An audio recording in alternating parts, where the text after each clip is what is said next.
As a child, Som Tamang watched girls disappear from his village in Nepal, and it was only when he became a slave himself in Kathmandu at the age of 10 that he realised most were being trafficked to India for the sex trade.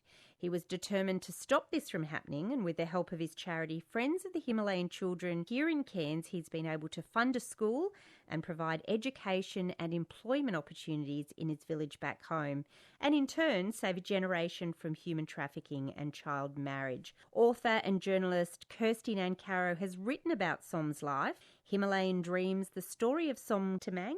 It comes out next month. It's so incredible to see this story come to life. I met Som in 2015 after the earthquake that happened in Nepal. 9,000 people died in the earthquakes in 2015. I interviewed Som as a Cairns resident who had connections with Nepal. And before that, I hadn't really heard about Friends of Himalayan Children. But through his mission to go back there and help the village, I got to know a little bit more about what he did and also his own life. It ultimately led to me going over there myself as a volunteer. So I volunteered in Batassi for a month in 2016. And I came back from that experience and said to Som, I want to write your story. I think what you're doing over there is incredible. I've seen it firsthand. I've seen the difference that you make in these children's lives. And that was life-changing for you to go over and experience all of that, wasn't it? It was. When I was over there, Som had said to me before I went over there are no mental health problems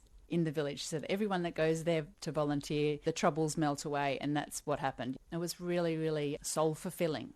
Som, let me bring you in. Som Tamang is the focus of this book. It's your story. It's all about your life. You were born and raised in Nepal. You live in Cairns now, and you do quite a lot to help the village that you grew up in. What motivated you to start up this charity? One of the main reasons really kept me going is the education for the children of my village, because I did not actually get the schooling in my village because of the many different reasons, but one of the reasons is no school.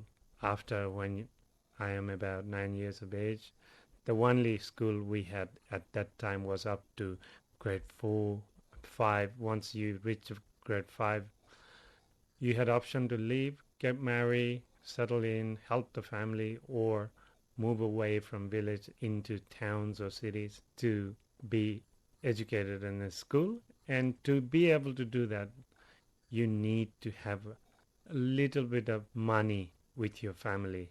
And in many cases in my village, that's not the norm. We don't get money. In Nepal, we don't get any Centrelink, we don't get any money from people or government.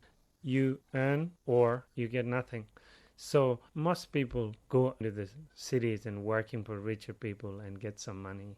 But my dad was not really in his position to do that. So due to that, I was left myself, find my way into, and that led me to all kind of situation that I would never want any children or young people to endure.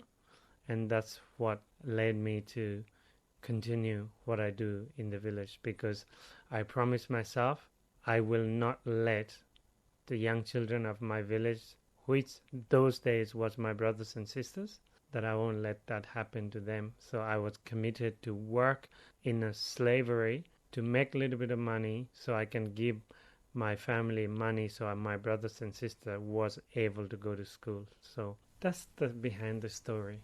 And it's not just your brothers and sisters who have been able to go to school, but you have opened up a lot of opportunities for children in the village to go to school. Tell me what you've managed to achieve now. Those days is a lot of bad thing has happened for a lot of children, and especially for the girls. We would have so many disappearance of young girls taken away from villages, like I was taken away by someone, but thankfully I was taken to Kathmandu to work in some rich people's kitchen.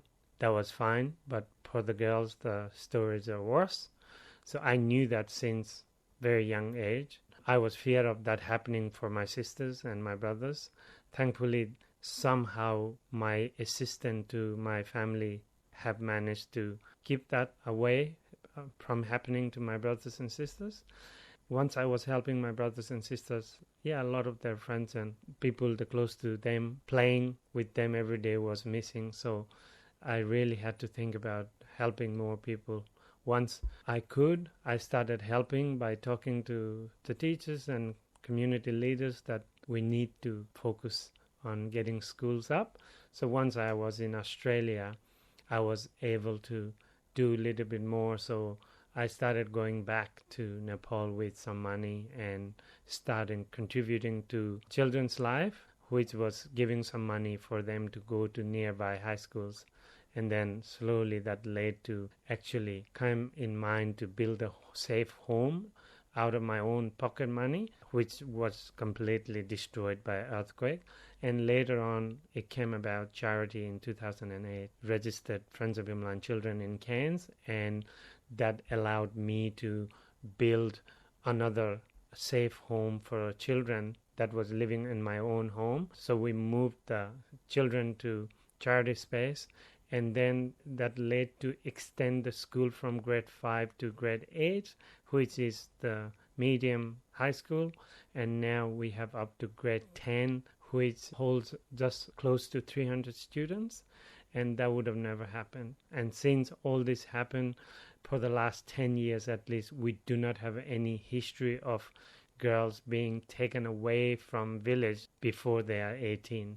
What an amazing thing you've done. And Kirsty, being able to share Som's story, how big a difference is this making to their lives? It's huge. So I went back in 2018 with the purpose of gathering interviews for this book, and just so happened that Som and his partner Susan organised a women-only Everest Base Camp trek to fundraise for the first community library in the village. And I thought, well, gee, that's going to great lengths to get the interviews for the book, but sure, if I have to walk to Everest Base Camp, I'll do it. And it was so good because many of the young women who I'd taught in the school in 2016 then became guides with Som's trekking enterprise take on Nepal. And I'm getting goosebumps being on that trek with those young women who were empowered and taking our bags up to Everest Base Camp and practicing their English and really just becoming strong women leaders. For me, that was success, because without that sort of intervention from Som, their future was probably going to involve early marriage, lots of children and farming. And many of these young women are making different decisions for themselves now. So yes, from an education point of view, but also from a career pathway point of view, he's made a huge difference. He's one of the pioneers of having women guides in the trekking industry in Nepal, because it has been dominated by men.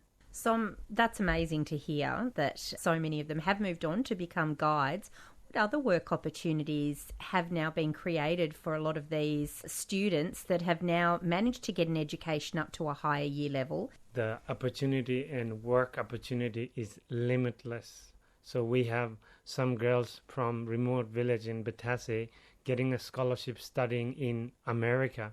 That's historical for us, because when I was in the village, we were not able to read and write, and now the young girl is able to receive a scholarship from university in America to go and study is phenomenal change. Now we have so many female teachers at the school. If you go look at the schools, 50% of them are female. Before it was just a male.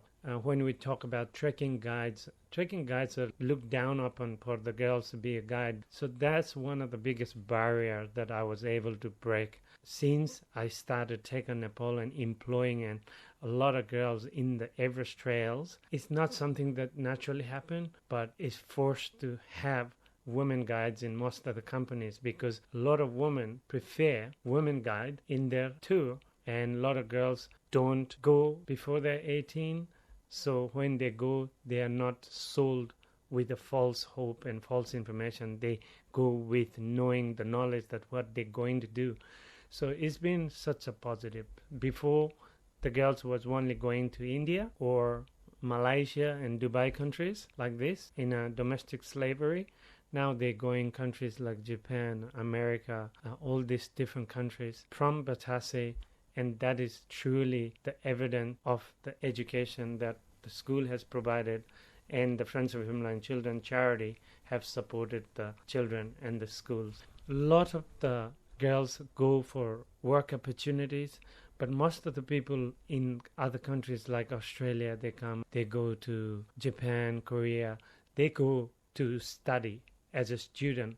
But when you go to study as come from Batasi village, they are really hard workers, so they can work, earn an income, and educate themselves. Once they complete, they can help their family back. And these opportunities were never, ever available for my sisters or the girls in Batasi. And that's opened up. You had to be really rich from Kathmandu to be able to go overseas to be a student. Now that is available for the girls in Batasi and the boys as well. That was Som Tumang there, and Himalayan Dreams, the story of Som Tumang. If you just love to read his story, it is an incredible story, and he's making an enormous difference to the lives of the people in that village. You can jump online and search for Himalayan Dreams, the story of Som Tumang, and you will be able to get a copy. And I can tell you it is an incredible read, and he's an incredible man.